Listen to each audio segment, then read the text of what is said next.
समय तक रहे, उनके बारे में अच्छी तरह जानते हैं। आप आएँ और इस अवसर पर अपने विचार रखें। श्री सनात साहिब जी।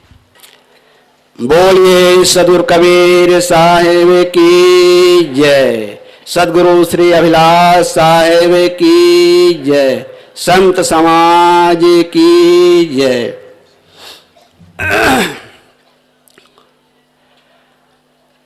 परम पूज्य परम आराध्य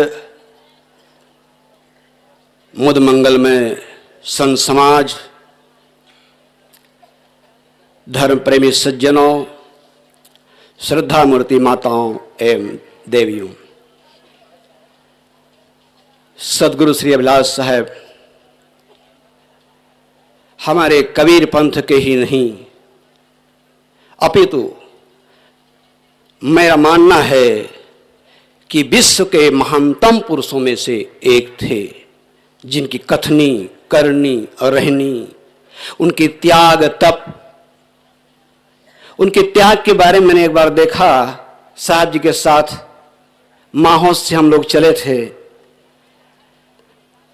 गाड़ी में जब बैठे बस में, गुरु जी ने कहा सनात दास तुम्हारे पास पैसे है कि नहीं।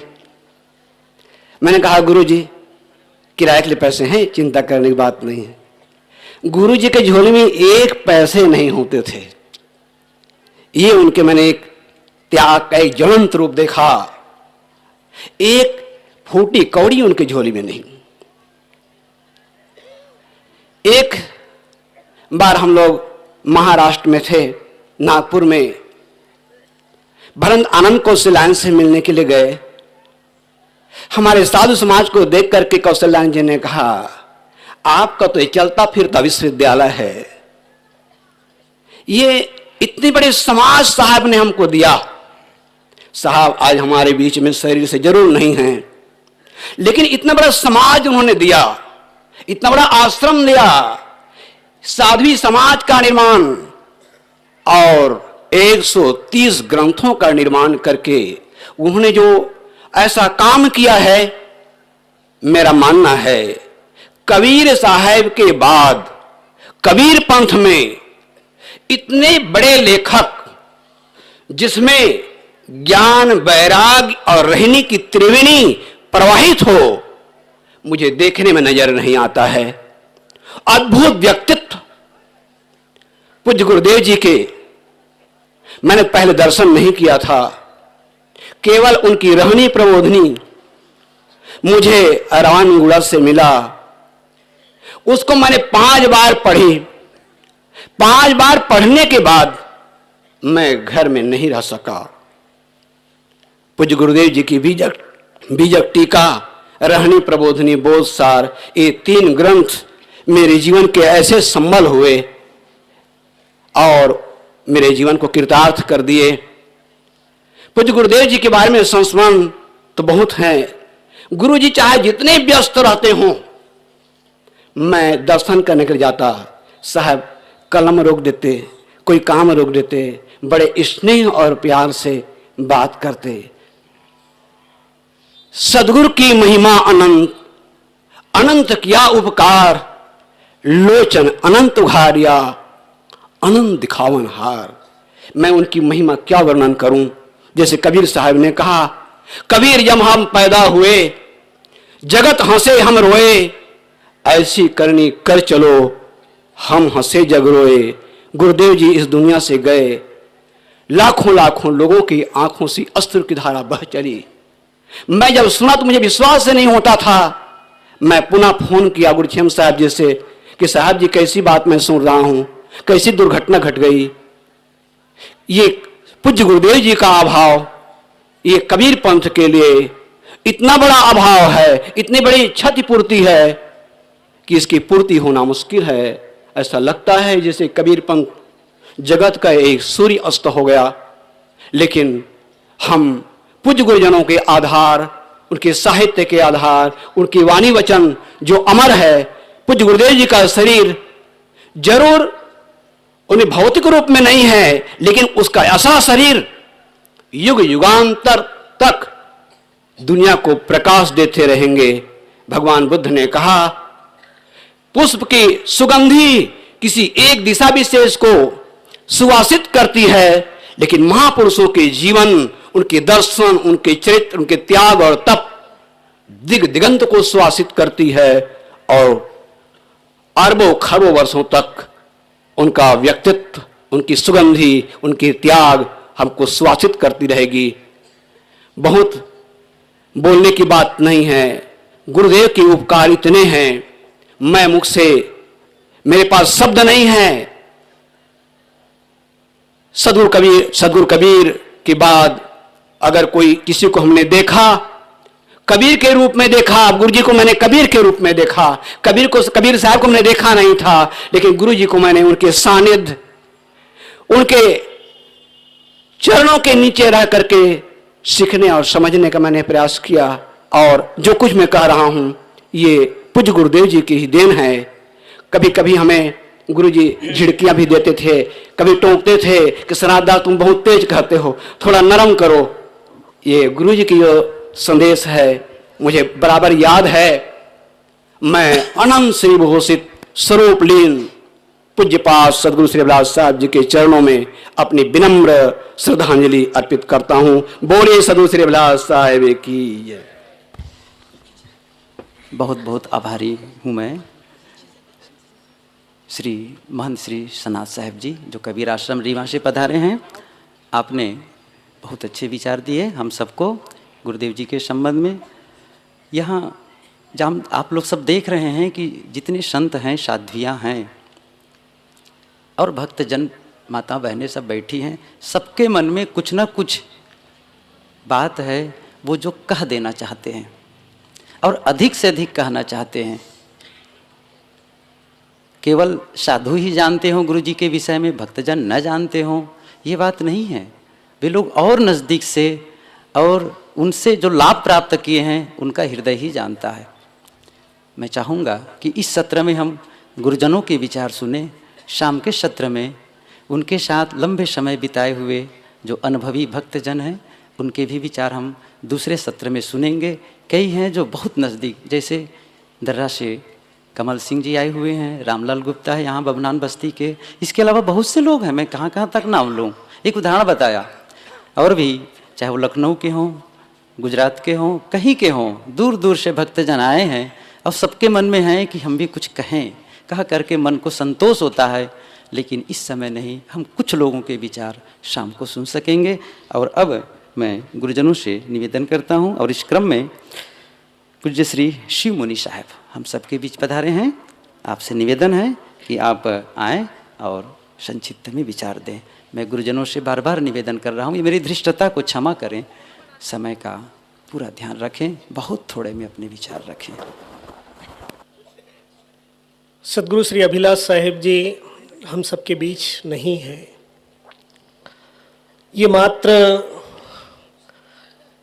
पारक सिद्धांत के लिए नहीं, अपितु संपूर्ण कबीर पंथ के लिए एक महान क्षति है।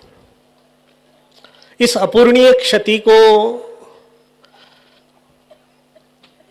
किस प्रकार ये संत परंपरा पूर्ण करती है, ये भविष्य की बात है।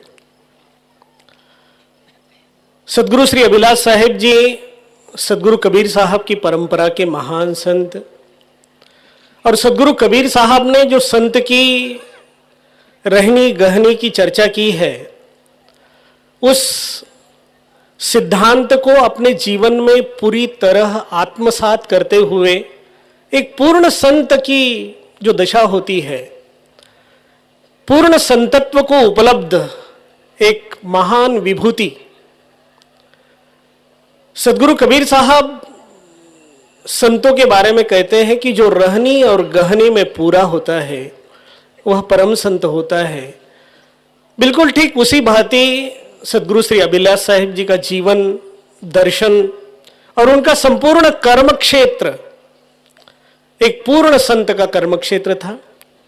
और उन्होंने कबीर पंथ के लिए अपने जीवन में जो कुछ प्रदान किया है उसका वर्णन शब्दों में करना संभव नहीं है। उनका साहित्य युगों युगों तक संपूर्ण मानव समाज को पथ प्रदर्शन करता रहेगा।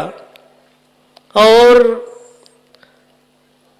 यह कहना कि किसी शायर ने एक बहुत अच्छी बात कही है, जिंदगी ऐसी बना कि जिंदा रहे दिलशाद तू, जब न रहे जमाने में तो जमाने को आए याद तू।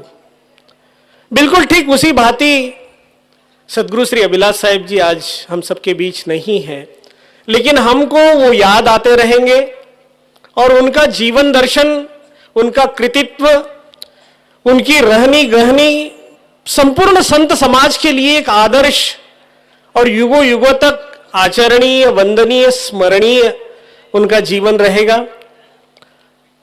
और यह बात तो निश्चित ही बहुत महत्वपूर्ण है कि संत महापुरुष, पुरुष संतों के लिए तो बहुत कुछ करते हैं, लेकिन मैं साध्वी बहनों के विचारों को जब सुनता हूं, और साहेब श्री ने अपने जीवन में संतों के लिए, समाज के लिए तो किया ही, लेकिन उनके जीवन के लिए भी पूर्णता प्रदान करने के लिए जो प्रेरणा और जो नियम, जो आचरण की विधियां उनको बताई और उनके जीवन में उन्हें पूर्णत्व प्राप्त करने के लिए जो संदेश दिया, वो एक पूर्ण संतत्व का ही लक्षण है कि किसी में किसी के प्रति कोई भेदभाव नहीं, सबके प्रति आदर, भाव, सम्मान। तो साहेब जी का जीवन सबके लिए अनुकरणीय, वंदनीय और संपूर्ण मानव समाज के लिए प्रेरणा स्रोत रहा है, और वो भविष्य में भी सबके लिए प्रेरणा स्रोत रहेंगे। आज यहाँ मंच पर बहुत सारे महापुरुष हैं, उनके संदेश, क्योंकि सबका उनके प्रति लगाव संपूर्ण कबीर पंथ का ही नहीं अपितु पूर्ण संत समाज, चाहे वो षडदर्शन संत समाज हो, साहेब जी के प्रति श्रद्धा रखता था और साहेब जी के प्रति सबके हृदय में एक अनुराग था। चाहे सिद्धांततः भले ही वो साहेब जी को कुछ पारक सिद्धांत का मानते हो, लेकिन एक संत की दृष्टि से साहेब जी के प्रति सबके मन में अगाध श्रद्धा भावना थी। ये संपूर्ण संत समाज में उनके प्रति यह धारणा थी। इसलिए आज उनके चरणों में वंदन करते हुए और उनके चरणों में श्रद्धा सुमन समर्पित करते हुए मैं अपने आप को धन्य समझता हूं और पुनः सबको वंदन बंदगी करते हुए विराम लेता हूं। साहेब बंदगी। बहुत बहुत आभार पूज्य श्री शिव मुनि साहब, आप पधारे और बहुत सुंदर विचार हम सबको गुरुदेव जी के संबंध में सुनाए। और अब मैं निवेदन करता हूँ पूज्य श्री टकसार साहब जी, जो कबीर आश्रम दिल्ली से पधारे हैं, आप बहुत संक्षिप्त में अपने विचार इस अवसर पर दें। श्री टकसार साहब जी।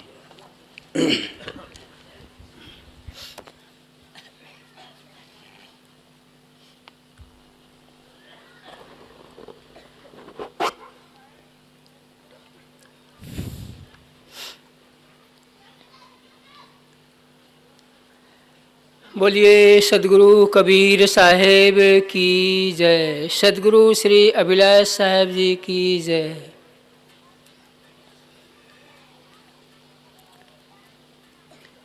मंचासीन परम वंदनीय पूज्य संत समाज, धर्म प्रेमी बंधुओं, भक्तिमती माताओं,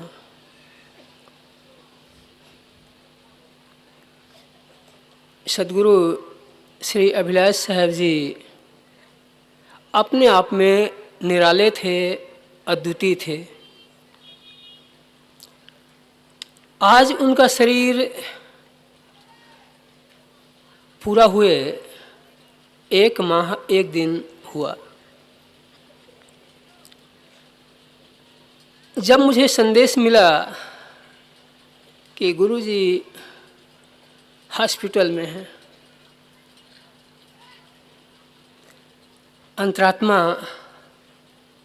आंदोलित हुआ।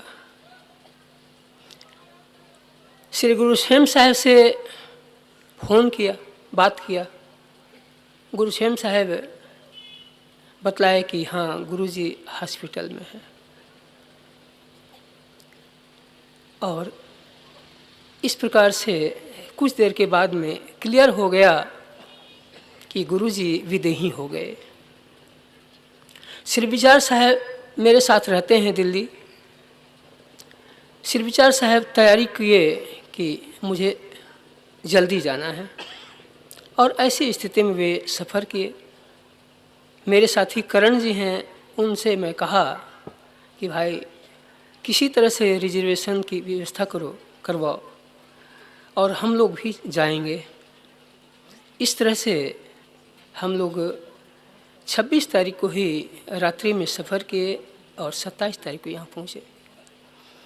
ऐसी स्थिति में हम लोग गुरुजी के पार्थिव शरीर का दर्शन कर पाए, लेकिन अंतरात्मा यही कहती रही कि गुरुजी और भी समय तक रहते, लंबा समय तक रहते, तो उनकी छत्र छाया हम लोगों के ऊपर और अधिक बनी रहती।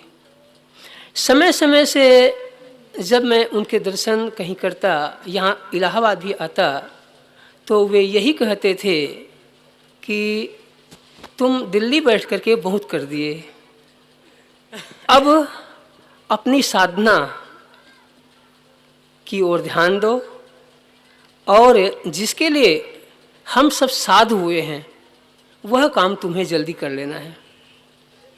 मैं मुस्कुरा कर ये कह देता कि आपने इतना जो संबल दिया है, साहित्य साथ साथ साधु समाज, साहित्य और साधु समाज संबल है, आपने इसे व्यवस्थित करके हमें कल्याण की ओर चलने के लिए बहुत बड़ा संबल दिया है। ऐसी स्थिति में आपका आशीर्वाद, आपका श्री वचन मुझे जो संदेश रूप में मिलता है, मेरी भी कोशिश है कि आपकी छत्र छाया में और आपके बताए हुए या आपके जो आदर्श हैं, उन आदर्शों को कुछ जी सकूं, जिससे कि जीवन धन्य हो जाए, कल्याण हो जाए।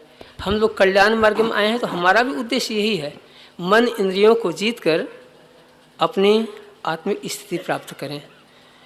जय पारख ज्ञान प्रबोध करम, गुरु मुक्त स्वरूप दयालु वरम। जय पारख ज्ञान प्रबोध करम, गुरु मुक्त स्वरूप दयालु वरम। इन्हीं गुरुदेव जी की ये पद है और ये पंक्ति है। इस पंक्ति को व्यक्त करते हुए उनके श्री चरणों में श्रद्धा सुमन अर्पित करता हूँ। बोलिए सद्गुरु श्री अभिलाष साहेब जी की जय। बहुत बहुत आभार। मैं पूज्य गुरुजनों के चरणों में विनम्र प्रार्थना करता हूँ कि हमारे बीच गुरुजन बहुत से बैठे हुए हैं, विराजमान हैं, सबके विचार हमको सुनना है। इसका पूरा ध्यान रखते हुए बहुत थोड़े में ही अपने विचार रखें। मैं आप लोगों के पुनः इस चीज़ के लिए निवेदन कर रहा हूँ, क्षमा करें। और अब इस क्रम में पूज्य श्री परीक्षा साहेब जी कबीराश्रम जीयनपुर अयोध्या से आप पधारे हैं। आप आएँ और अपने विचार इस अवसर पर प्रस्तुत करें। पूज्य श्री परीक्षा साहेब जी। बोलिए सद्गुरुदेव की।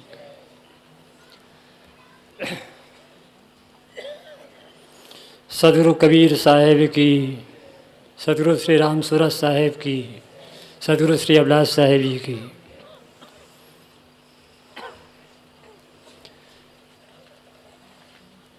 बोलने की कुछ हिम्मत ही नहीं हो पा रही है, लेकिन मंच संचालक महोदय ने मेरा नाम ले दिया है तो कुछ तो बोलना ही पड़ेगा।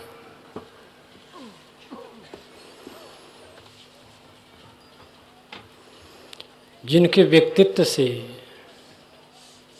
जिनके आचार विचार और रहने से प्रभावित हुआ है, वे हैं सद्गुरु श्री राम सूरत साहेब।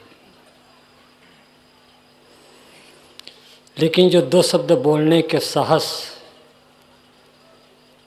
यह सीखने की जो क्षमता प्राप्त हुई वह है परम पूज्य गुरुदेव श्री अभिलाष साहेब जी, जिनकी श्रद्धांजलि में आप सब उपस्थित हुए। उन्होंने एक साधु समाज तैयार किया। लगभग 60-70 साधु ब्रह्मचारी उनके साथ रहते हैं। साध्वी समाज प्रत्यक्ष सामने देख रहे हैं। ऐसा समाज कहीं भरा पूरा और नज़र नहीं आता है।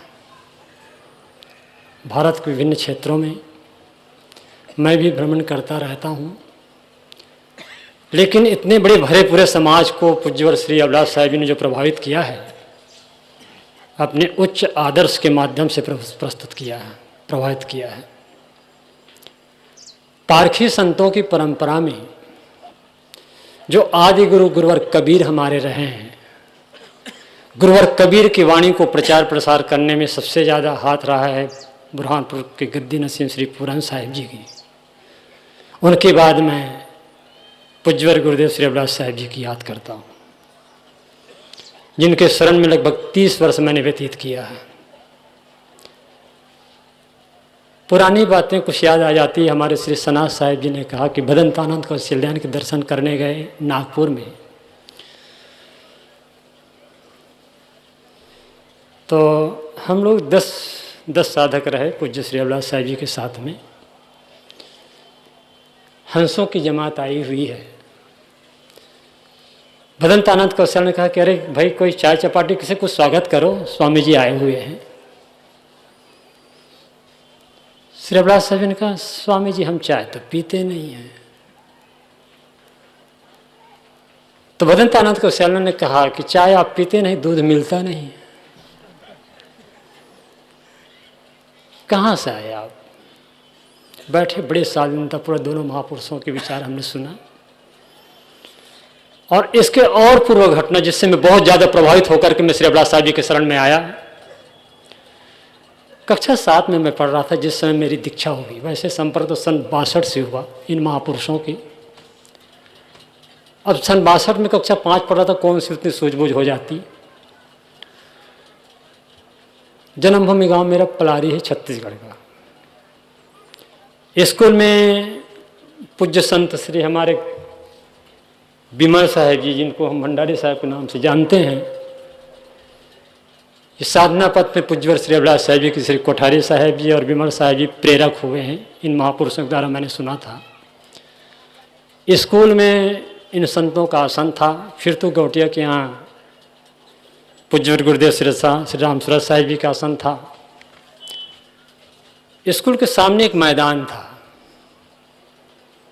जैसे यहाँ पर एक तखत लगा हो, तखत पर पूज्य श्री अभिलाष साहिब जी बैठ करके विवेक प्रकाश साहिब जी मूल पद कहते थे श्री विमल साहिब जी, और टीका व्याख्या प्रवचन के रूप में पूज्य श्री अभिलाष साहिब जी करते थे।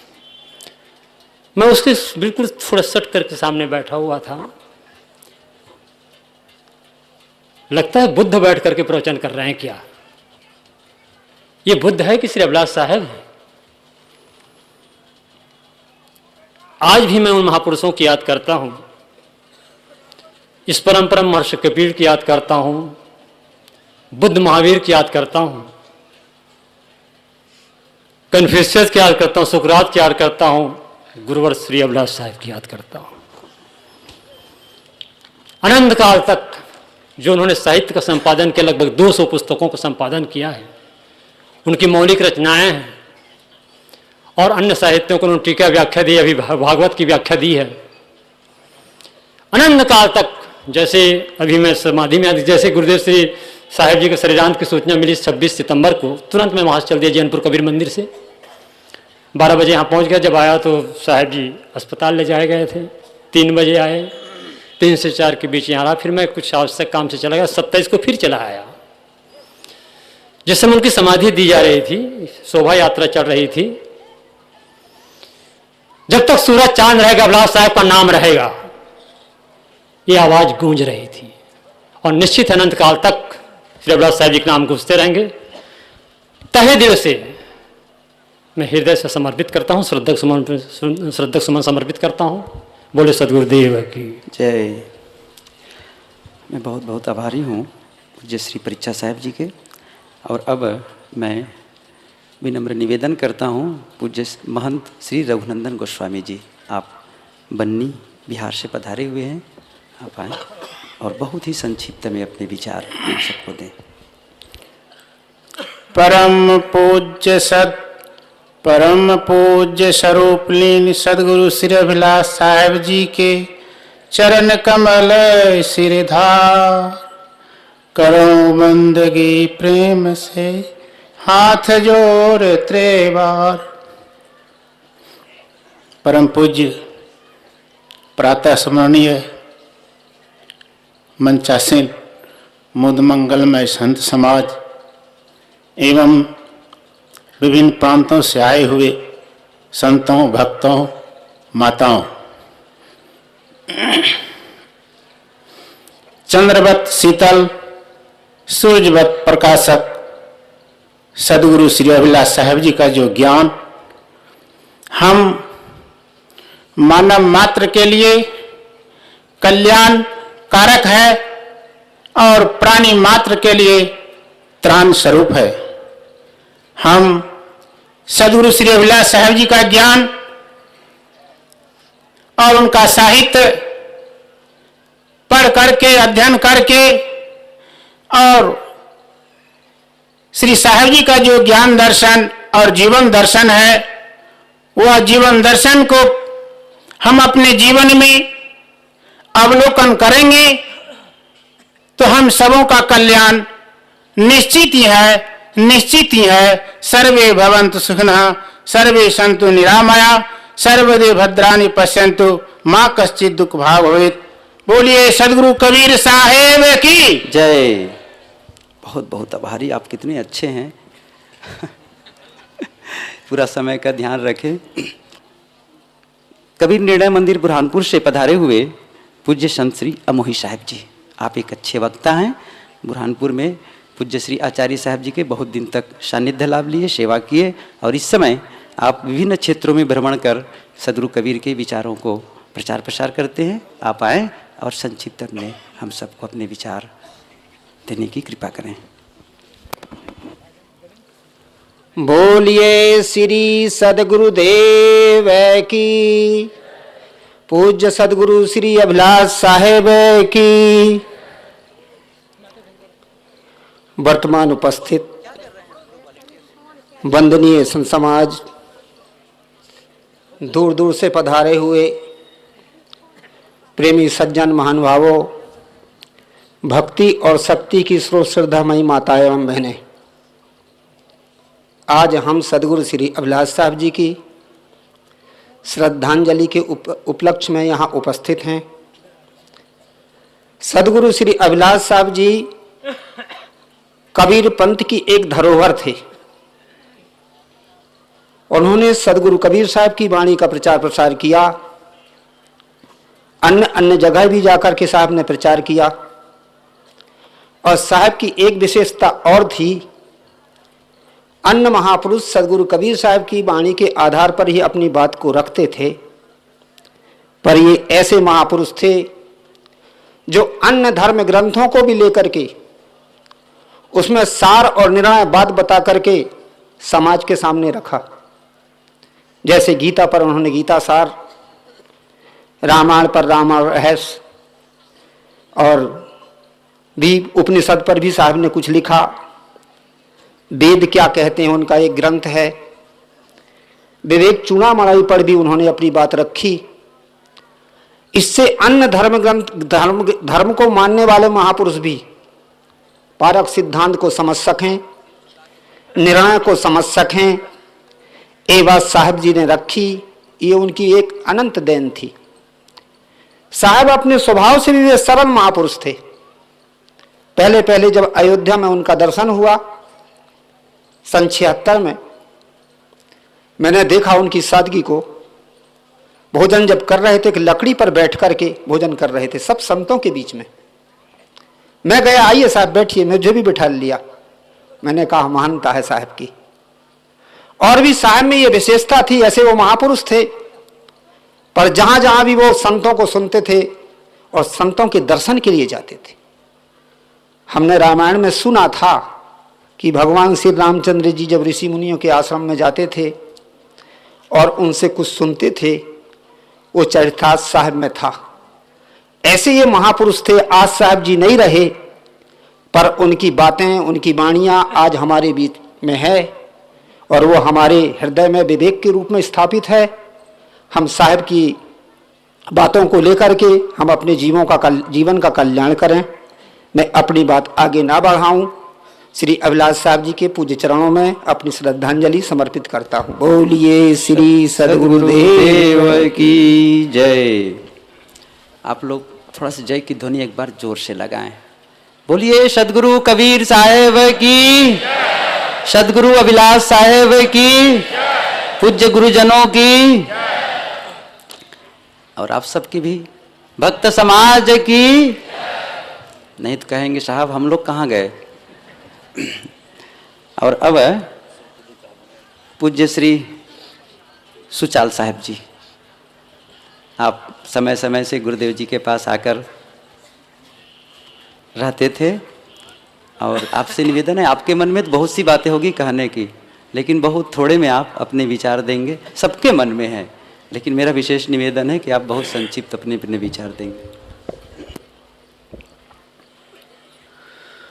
पूजनीय संत समाज, देवियों और देवताओं,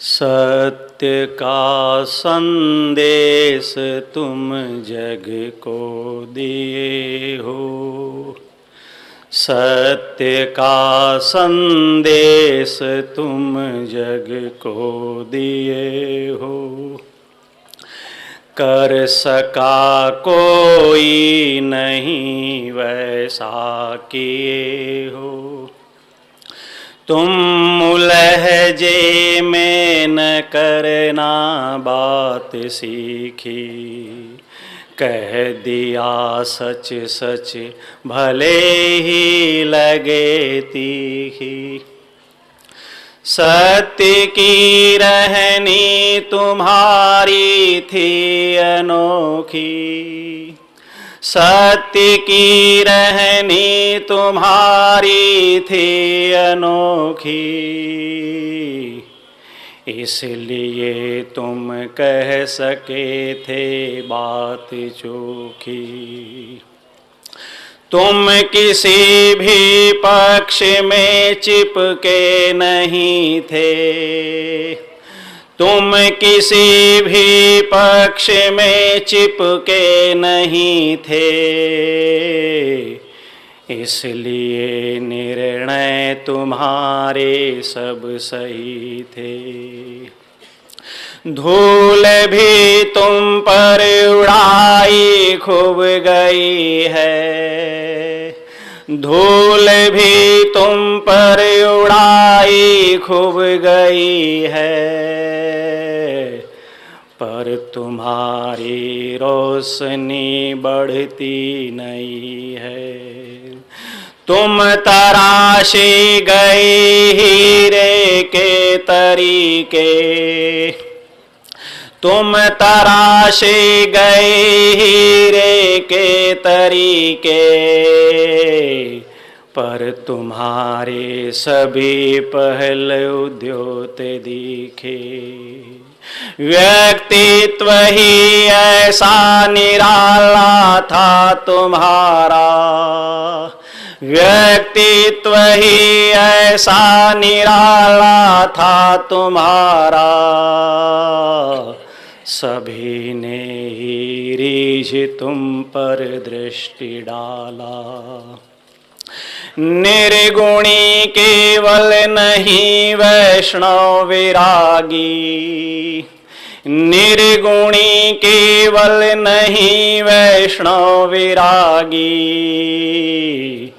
सब तुम्हारे ज्ञान धन के दाय भागी, सांप्रदायिक द्वंद्व जितने ही छटेंगे, सांप्रदायिक द्वंद्व जितने ही छटेंगे, मान्यताओं के प्रबल बंधन कटेंगे।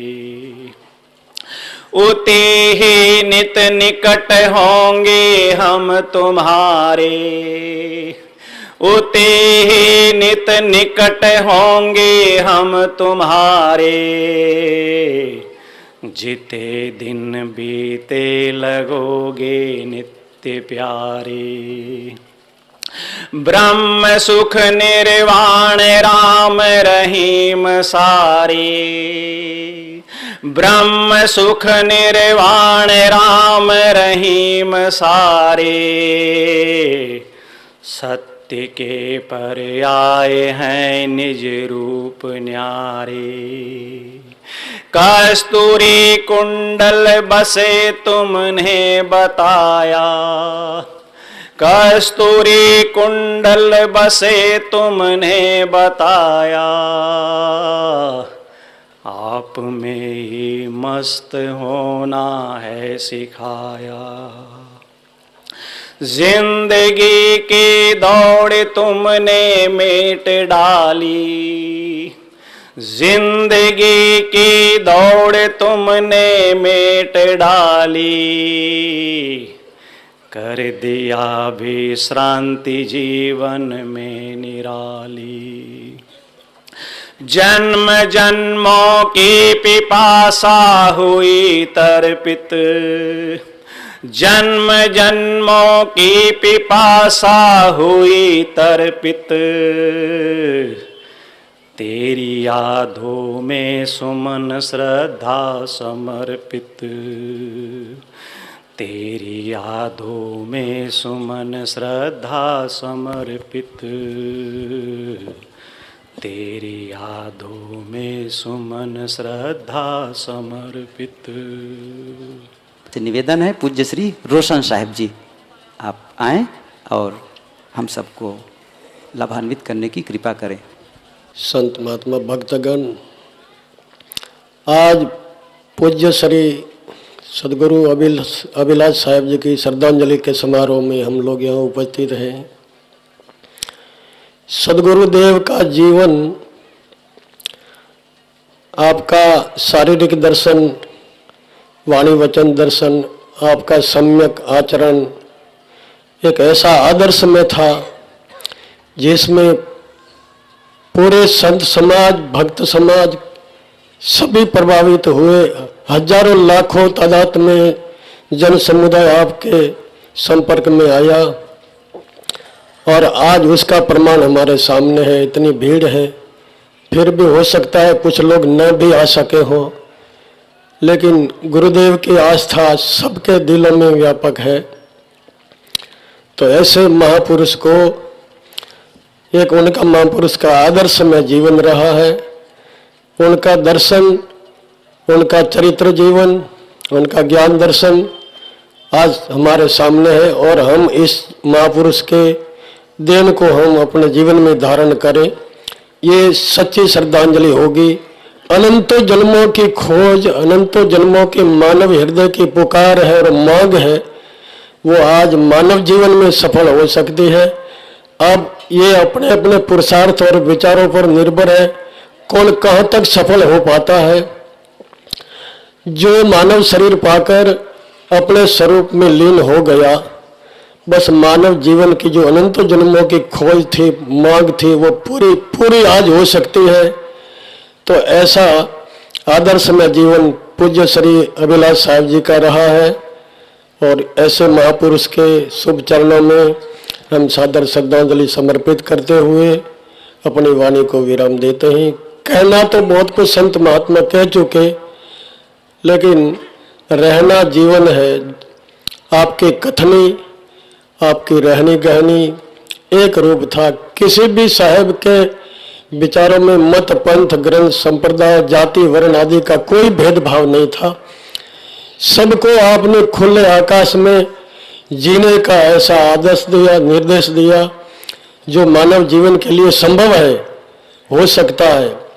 जाति, पाति, वर्ण, आश्रम, मत, पंथ ये तो एक अपने अपने जीने के दायरे हैं, लेकिन इस भेदभाव को, इस पर्दे को साहब ने पूरे सफा करके मानव मात्र के लिए कल्याण की प्रेरणा दिए, खुले आकाश में बैठने का अवसर दिया, उसको हम अपने जीवन में आदर्श धारण करें। यही महापुरुष की सच्ची श्रद्धांजलि होगी। पूज्य श्री अभिलाष साहब जी के शुभ चरणों में मैं अपनी ओर से सादर श्रद्धांजलि समर्पित करता हूँ। आपका अनंत अनंत उपकार है।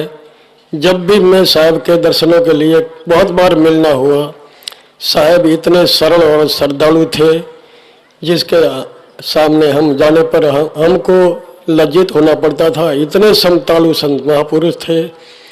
अब उनके प्रति मैं अपनी श्रद्धांजलि समर्पित करता हूँ। बोलो सदगुरु देव की जय।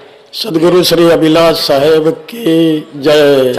पूज्य श्री रोशन साहब जी का मैं बहुत बहुत आभारी हूँ। आप बहुत सुंदर विचार थोड़े में दिए। और अब पूज्य श्री असंग साहब जी जो मुस्तफ़ाबाद से पधारे हुए हैं, निवेदन है आप आएँ और अपने विचार रखें। कहीं गए हैं? अच्छा, तो छुड़ानी धाम से पधारे हुए आचार्य दया सागर साहब जी हम सबके बीच हैं।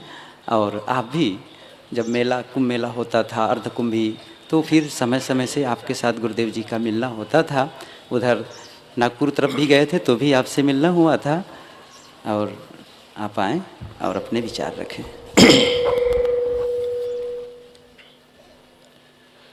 सतवादी सब संत हैं आप अपने धाम, आज की अरदास है सकल संत प्रणाम। सतगुरु कबीर साहिब सतपुरुष के अवतार, उनके वाणी से जुड़े हुए, सिद्धांतों से जुड़े हुए, प्रचार प्रसार करने वाले पूजनीय महापुरुषों के, आचार्यों के, महंतों के श्री चरणों में मेरी ओर से नमन है।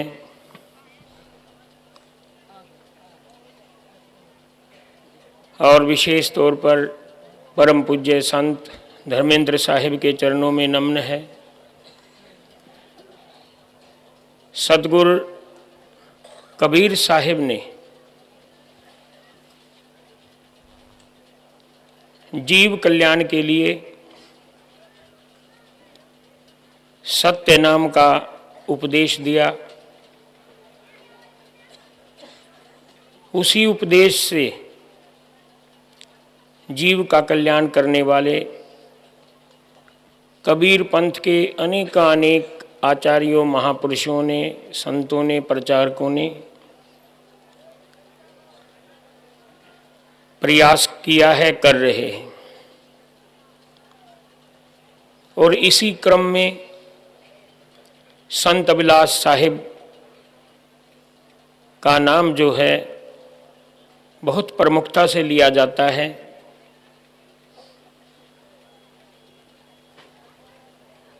स्वामी जी की एक अभिलाषा थी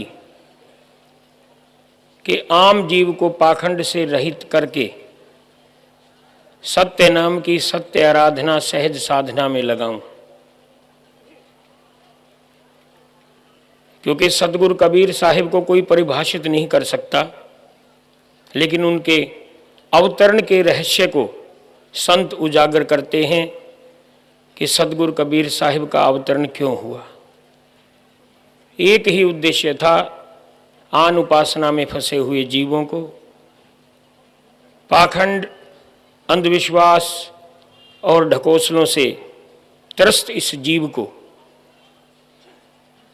सत्य सिद्धांत से रूबरू कराकर सत्यलोक में ले जाया जाए, मुक्त किया जाए।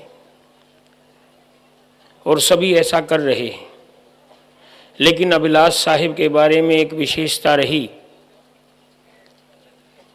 कि ये सिद्धांत सबसे पहले उन्होंने अपने ऊपर लागू किया। संत ही नहीं, भक्त ही नहीं, सभी को सतगुरु के सिद्धांत को मानना चाहिए। प्रचारक प्रचार करते हैं कि ऐसा करो ऐसा करो, लेकिन बहुत सी जगह देखा जाता है कि अपने ऊपर लागू नहीं करते। संत अभिलाष साहिब ने सहजता को, पारदर्शिता को अपने जीवन में उतारा, क्योंकि संत का जीवन सहज होता है, किसी भी आडंबर से रहित, पाखंड से रहित होकर सदगुरु कबीर के विचारों को जन जन तक पहुंचाया है। क्योंकि देखने में आता है कि सदगुरु कबीर साहिब के नाम के साथ, उनकी लीलाओं के साथ, उनके साहित्य में बहुत सी बातें ऐसी लिखी जाती हैं जो आम जीव यकीन नहीं कर पाता है। लेकिन अभिलाष साहिब ने उन्हीं बातों को प्रतिपादित किया जो आम जन सहजता से अपने चित्त में, बुद्धि में उतार ले और सदगुरु कबीर साहिब के सत्य नाम को सहजता के साथ स्वीकार कर ले। आप लोग जो उनके भक्त हैं, अभिलाष साहिब को सदगुरु कहकर संबोधित करते हैं। संत समाज उनको एक पूर्ण संत के रूप में याद करता है। और अभी एक वक्ता ने कहा था कि वो कबीर के अवतार थे।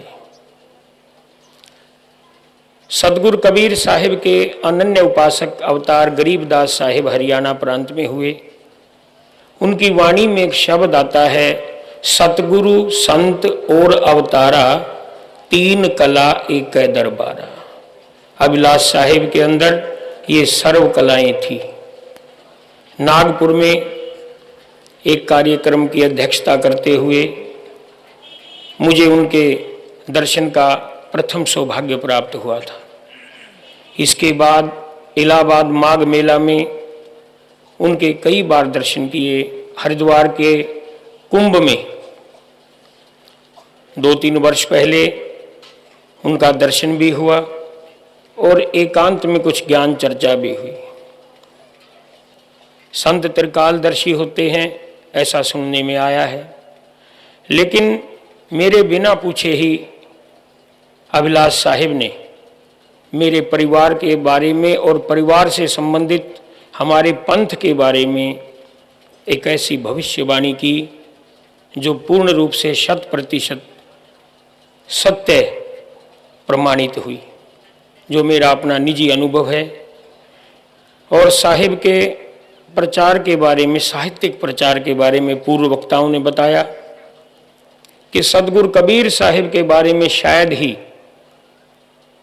इतना प्रचुर मात्रा में साहित्य आम जन को उपलब्ध करवाया है, और वो भी बहुत थोड़ी कीमत में।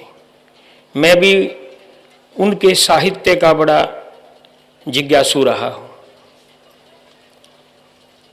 12 साल पहले जब कुंभ लगा इलाहाबाद में, एक छोटी सी घटना मेरे को याद आई। मैं साहिब का दर्शन करने गया, साहिब नहीं मिले। तो उस समय मेरे को याद नहीं रहा, मैं स्टेशन पर आ गया। मुझे छुड़ानी धाम हरियाणा जाना था। स्टेशन पर आकर मुझे याद आया कि मैंने साहिब का जो अभी नवीनतम प्रकाशन हुए हैं पुस्तकों के, उनका संग्रह नहीं लिया है। मैंने गाड़ी वापस मोड़ दी, दोबारा से मेला क्षेत्र में गया और साहिब का कुछ ग्रंथों का, पुस्तकों का संग्रह मैंने वहाँ पर खरीद लिया। वापस आया तो प्रयागराज छूट चुकी थी, रिजर्वेशन उसी में था। कुछ घंटे के बाद मगध एक्सप्रेस में बिना रिजर्वेशन के यात्रा करनी पड़ी, और स्थान भी उस डब्बे में मिला जो सामान के लिए होता है। बड़ी मुश्किल से वहाँ पर डब्बे में गया, लेकिन साहिब के द्वारा लिखित जो साहित्य था सदगुरु कबीर के बारे में, बैठने की जगह तो थी नहीं। खड़ा खड़ा 10-12 मिनट रहे, फिर कहीं थोड़ी बहुत जगह बनाई और पूरी रात्रि उसी साहित्य को पढ़ते पढ़ते बीत गई। समय का पता नहीं लगा, दिल्ली आ गई। मेरा कहने का भाव कि उनके साहित्य में बहुत सरलता, सहज और सरल शैली जो सबको मुग्ध कर देती थी। सो आज मैं संत अभिलाष दास साहिब को अपने गरीबदासीय पंथ की ओर से, सर्वोच्च गरीबदासीय पीठ की छतरी साहिब जिला झज्जर हरियाणा की ओर से यही श्रद्धांजलि अर्पित करता हूँ कि जो सिद्धांत उन्होंने बनाए हैं, पारक सिद्धांत की यहाँ स्थापना की, पहले से ही चला रहा था लेकिन उसको और ज़्यादा प्रकट कर दिया। तो साहेब सदा हमारे बीच में रहेंगे। हमारे महापुरुषों ने, सदगुरु जी ने कहा कि संत मरे क्या रोइए, जो अपने ग्रह जाए, रोए साकट बापड़ा, जो हाटों हाट बिकाए। सदगुरु कबीर साहब से, सतपुरुष से आज्ञा लेकर यहाँ पर आए थे अभिलाष साहेब, और आप सब लोगों को लाभान्वित करके सतलोक में चले गए हैं। सदगुरु सदा उनके नाम को, उनके भक्तों को और उनके साहित्य को जगमग रखे, और आप सब लोग उनको यही श्रद्धा सुमन अर्पित करें कि उन्होंने जो मार्ग दिखाया, संस्था बनाई, जो उन्होंने यहाँ का एक सिस्टम बनाया है, उसको आप सब लोग और आगे बढ़ाएं। अंत में एक बार सभी महापुरुषों के चरणों में नम्न है। बोलिए सदगुरु कबीर साहेब की जय। आज जिनकी याद में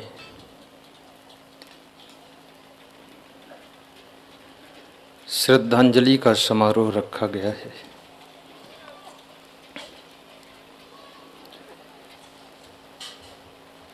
जिस समागम में हजारों की संख्या में संत और भक्त पधारे हैं,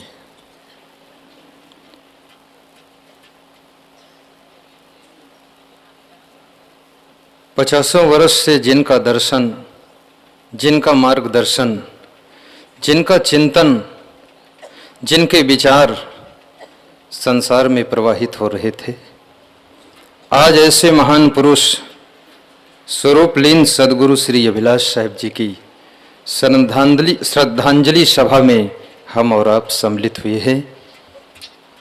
बंधुओं और देवियों,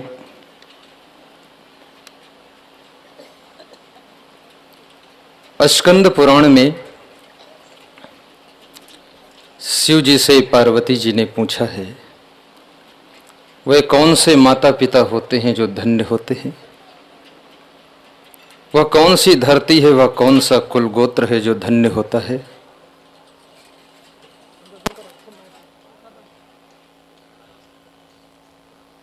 शिव जी कहते हैं, धन्य माता पिता धन्यो गोत्रम धन्यम कुलोद्भवा, धन्या च वसुधा देवी यत्र शाद गुरु भक्तता।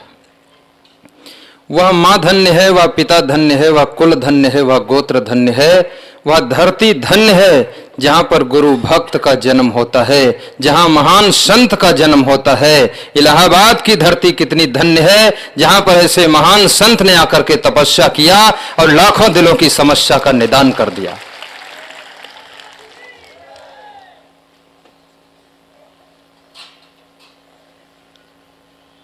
देखने में ऐसा लगता है सदगुरु श्री अभिलाष साहेब जी आज हमारे आपके बीच में नहीं है, परंतु मैं कहना चाहूँगा,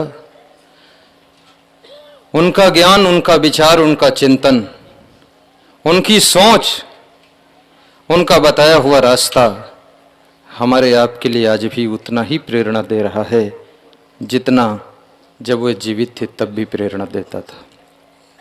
आज उनके रूप में ये सभी संत महात्मा विराजमान हैं। उनके कार्यभार को संभालने के लिए श्री धर्मेंद्र साहेब जी का चुनाव किया गया है। साहेब जी जब विद्यमान थे तब भी वे व्यवस्था को संभालते थे, लेकिन अब उनके पास में एक और जिम्मेदारी बहुत बड़ी आ गई है, गुरु पद की जिम्मेदारी। मैं धर्मेंद्र साहेब को धन्यवाद देता हूं जिन्होंने अपने गुरु को, उनकी सेवा करके, उनको सहयोग करके पूरे जनता के बीच में उनके ज्ञान को फैलाने में बहुत बड़ा समर्पण किया है। रामकृष्ण परमहंस महान जरूर थे भाइयों और बहनों, लेकिन स्वामी विवेकानंद जैसे संत की भी आवश्यकता पड़ी थी, तब उनका ज्ञान जन जन तक पहुंच पाया था। ऐसे ही अभिलाष साहेब जी महान थे, लेकिन धर्मेंद्र साहेब जी की और यहाँ के 60 संतों के सहयोग की भी जरूरत पड़ी थी, तब ये ज्ञान देश विदेश में उनका फैला था। ऐसे महान संत का नाम अभिलाष साहेब है।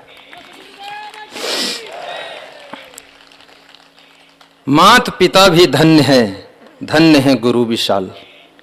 अभी जो सीडी मिली, अंतिम यात्रा की सीडी, इसमें लिखा हुआ है दीक्षा गुरु सदगुरु श्री राम सूरत साहेब जी बढ़ारा वाले थे, आदर्श संत जो श्री अभिलाष साहेब जी को सबसे अच्छे प्रिय पसंद संत आए, जिनकी प्रेरणा जीवन भर उन्होंने लिया, उन संत का नाम सदगुरु श्री विशाल साहेब जी थे, जो बाराबंकी में तप करते थे, साधना करते थे। और वो विशाल साहेब के शिष्य श्री क्षमा साहेब जी का शिष्य मैं हूँ। मेरा नाम असंगदास है और मैंने इस पर एक दो चौपाई लिखा है। धन्य मात पितु, धन्य मात पिता भी धन्य है गुरु विशाल, राम सूरत साहेब जी धन्य है, जो ऐसा दियो अभिलाष साहेब सा लाल, अभिलाष साहेब सा लाल। कबीर मंदिर भी धन्य है, धन्य इलाहाबाद, कबीर मंदिर भी धन्य है, धन्य इलाहाबाद, धन्य यहाँ के संत सब, करूं सभी को याद, करूं सभी को याद, करूं सभी को याद। बंधुओं और देवियों, मैंने ये नहीं पूछा मेरा समय कितना है, बता देना साहब। 5 मिनट है, समय हो गया है। अभी हमारी ट्रेन छूटी नहीं, समय हो गया। चलो कोई बात नहीं, 1 मिनट में। स्वरूप लीन बड़ा महत्वपूर्ण शब्द है। मुझे ऐसा लगता था कि सदगुरु श्री रविलास साहेब अपने जीवन भर भी स्वरूप में लीन रहे। जो मनुष्य रूप के आकर्षण से पार हो सकता है और रुपये के आकर्षण से अपने आप को पार कर सकता है, वो जीते जी भी स्वरूप लीन होता है और मरने के बाद तो परम स्वरूप में तल्लीन हो जाता है। मनुष्य को जीवन में 2 चीजें बहुत आकर्षित करती हैं। एक तो रुपया देख करके लोभ आता है और आकर्षण होता है कि रुपया हमको मिल जाए। दूसरी चीज सुंदर रूप को देख करके भी आकर्षण होता है, और रूप और रुपया के आकर्षण से जो बच जाता है वही स्वरूप के केंद्र पर पहुंचता है। ऐसे महान संत अभिलाष साहेब जी थे। अभी हमारे बहुत से संतों ने बताया कि हम उनके साथ गए, उन्होंने हमको रुपया दिया और किराया पूछा कि है कि नहीं है। अगर अंदर में लालच हो तो दूसरे को रुपया देने का भी मन नहीं होता, पूछने का भी मन नहीं होता कि पूछेंगे तो देना पड़ेगा, तो पूछो ही मत, बात खत्म हो जाए। लेकिन वो पूछते थे। और ये भी बताया कि अपने झोली में फूटी कौड़ी नहीं रखते थे। कमाल है। कितने लोगों का ऐसा स्वभाव होता है कि उनके पास में अगर पैसा ना हो तो नींद नहीं आती, पागल हो जाते हैं। जेब में रहना चाहिए। जब पैसा टटोल लेते कि पैसा है तो समझते हाँ हम भी कुछ हैं। लेकिन ऐसे ऐसे महान पुरुष हैं जिन्होंने अपने पास में पैसा नहीं रखा, लेकिन उनके पास में एक बहुत बड़ी चीज थी जिसका नाम प्रेम था। और जहां पर प्रेम होता है वहां पैसे की कीमत कम हो जाती है। प्रेम में सारा संसार आपके ऊपर न्यौछावर हो जाता है। जय मरने से जग डरे मेरे मन आनंद, कब मरी हूं कब पाई हूं पूर्ण परमानंद। लोग मृत्यु से डरते हैं, लेकिन जो साहेब ने लिखा है अंतिम लेख 25/9/2012 को डायरी उन्होंने जो लिखा है, उसमें मैंने पढ़ा था। वो डायरी जब अंत्येष्टि संस्कार था आया था, तो उसमें लिखा था संसार स्वप्न है, कुछ नहीं रहेगा, शरीर नाशवान है।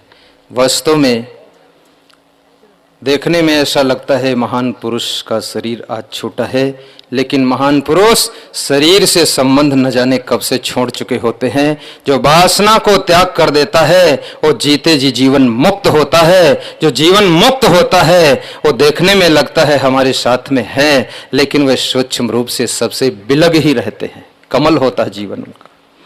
भाइयों और बहनों, समय बहुत कम है, इसकी बार बार सूचना मिल चुकी है, इसलिए ज़्यादा मैं नहीं बोलूँगा। बस एक बात अंत में और कहना चाहूँगा। जो साहेब जी ने हमें आपको संदेश दिया है कि परस्पर में जो प्रेम से रहता है, आपस की एकता को बनाए रखता है, ईर्ष्या द्वेष से अपने आप को बचाता है, जिसका मन सदैव प्रसन्न रहता है, जिसके अंदर मान सम्मान अभिमान की जगह नहीं रह जाती है, वह व्यक्ति संसार में फूल की तरह खिलता है और उसकी खुशबू चारों तरफ फैलती है। ऐसे ही हमारे महान संत अभिलाष साहेब जी थे। पीछे वाले बहुत जोरदार ताली बजाते हैं। धन्यवाद। मंच पर आसीन समस्त संतों को मैं साहिब बंदगी करता हूँ। पूर्णिया से पधारे हुए धर्म स्वरूप साहिब जी, गुजरात से पधारे हुए श्री ज्ञान साहिब जी, कोटा से पधारे श्री प्रभाकर साहिब जी, बुरहानपुर से पधारे हुए श्री रोशन साहिब जी, शिव मुनि साहिब जी काशी से पधारे हुए, और बहुत से संत हैं, अमोही साहिब जी, सुचाल साहिब जी, सनात साहिब जी, उत्तम साहिब जी, कितनी संख्या गिनाऊं, विमल साहिब जी, जिनको न गिना पाऊं नाराज न होना, क्योंकि संत ज़्यादा हैं, समय कम है, नाम भी याद नहीं है, इसलिए भूल चूक जाऊं तो मेरी भूल को तुम भूल जाना, बस यही मेरा निवेदन है। और फूल जैसे खेल करके संसार में रहना, आपकी जिंदगी में खुशबू फैलनी चाहिए, मरने के बाद भी आपकी खुशबू इस दुनिया में छूटनी चाहिए। इंसान विदा हो जाता है, इंसान की खुशबू रहती है।